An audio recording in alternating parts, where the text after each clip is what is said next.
What's up, YouTube? Bringing another video today, and this time we're going to be talking about cleaning the cold air intake. I already did it for the F-150. I'm about to do it to this. It's a Mustang, so let's get to it. First things first, let's take off this bad boy. Even though I know it's kind of a pain. There we go. Probably wash it out, clean it a little bit. Has some dust from all the dust storms. Like I said, I already cleaned it on the F-150, but now I'll get the light here for you so you guys can see just how dirty it is. So it is, for the inside, it's not terrible. It is dusty, but this is definitely dirty. It's not too bad, but I'm still gonna clean it. Again, I don't know if the camera really do it justice just to see how dirty it is. Originally when I got it, it was really red, and oh, look at that. There's a bug in there. So yeah, gonna clean it out, and I'll show you what you need to do to get it out. This is going to be kind of hard to do one hand, but basically just so you get the light in there for you to see. Unscrew that, and this should loosen up, and I should be able to take this out. So let me do this, because again, it's going to be hard to do with one hand. So now that it's loose, just pop it right out. Got an angle. Boom. Done. I'm going to take it out to the light so you guys can actually see how dirty it is. See if it picks it up more. And yeah, it is caked in there. And right now we'll get to the next step. So I know that's a S&B filter, but I had this K&N recharger kit that I bought when I initially put a K&N intake in the F-150 and the Mustang, I want to say. But it works just as well because, like I told you guys earlier in the video, I already did this on the F-150 and I've had absolutely no issues. So first things first, good shake. Supposed to spray this all over.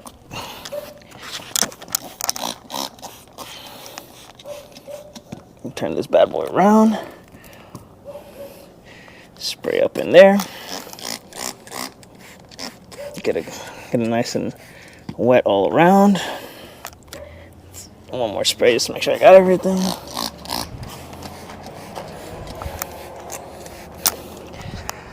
Done with that, and the instructions say to just leave it just for a few seconds or a few minutes and then rinse it out, and then we'll go from there. So I'll let it sit for a little bit and then I'll rinse it out, show you guys how it looks.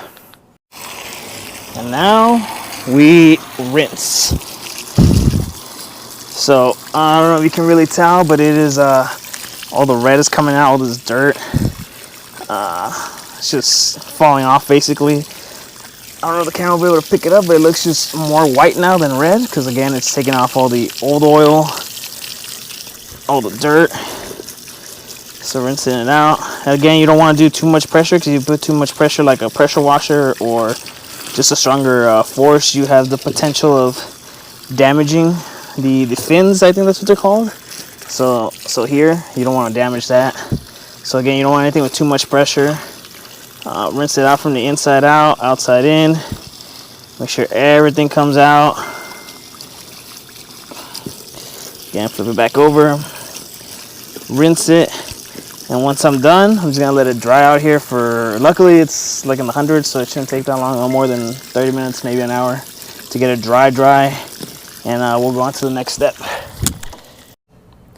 So the other thing you need to clean is the cover, right? It's scratched up and whatever, but what you really need to pay attention to is actually this right here, the plastic that goes around it. So inside these edges, I mean, there's still a lot of dirt, but just make sure you clean around there pretty well. That took a while to get clean, so just, and again, it needs more work, but I'm good with how it is right now. At least the outer, the outside looks nice, and I mean, it seals pretty well. Obviously, there's not a lot of dirt that gets in from the top end. It all comes in obviously from the front end to here, but yeah, so I cleaned the engine bay. Let's get to the next step, and that's going to be adding some shining, I can't remember, gummy effects, I think it's what it's called. So I'm going to add this into the bay, make it shiny, and hopefully last a little bit cleaner for a little bit longer. So let's get to that step now. Well, again, it's dark, but hopefully you can tell. I can tell. I know, again, because there's not much light here. There's a big difference of how it was and how it is now. You can see it's shiny, it looks clean. It didn't take much time. It was just a pain in the butt. But yeah, now let's get to the filter. So I thought I was recording and I did not. Basically, I sprayed this onto that, not to get it too excessive, right? So if there's some white spots, right now there's no white spots around it, but it should be red or whatever color you have, because I think there's blue and there's another color, but at least blue and red. So if you have a blue or red one, just make sure it's colored all around and there's no white spots left. With that, do not overspray, because if you overspray, it's gonna start dripping. It could clog the mass flow sensor, I think it's called, and then you can have issues whether it's tuned or not, your vehicle, and it can start lagging. So just make sure you don't overdo it, but make sure there's no white left in there. But yeah, once I let it dry, it should take about 10-15 minutes with this heat. Throw it back in the car and we should be good to go. Ladies and gentlemen, as you can see, it is clean again. I cleaned it probably, I'd say 70% the rest of the bay. It looks better than it was before. Hopefully you will be able to tell. Maybe you will, maybe you won't, but I could definitely tell a big difference. Obviously there's spots that I missed right up in there. I wasn't really too concerned about doing it today, but like I said, mainly it was to do this. You just got a little sideshow about how to clean the engine bay. And yeah, that's the end of the video. I hope you guys enjoyed it. Again, it's really easy. If it's not as hot, it might take you a little bit longer to dry your filter. Certain places it's cold, certain places it's humid.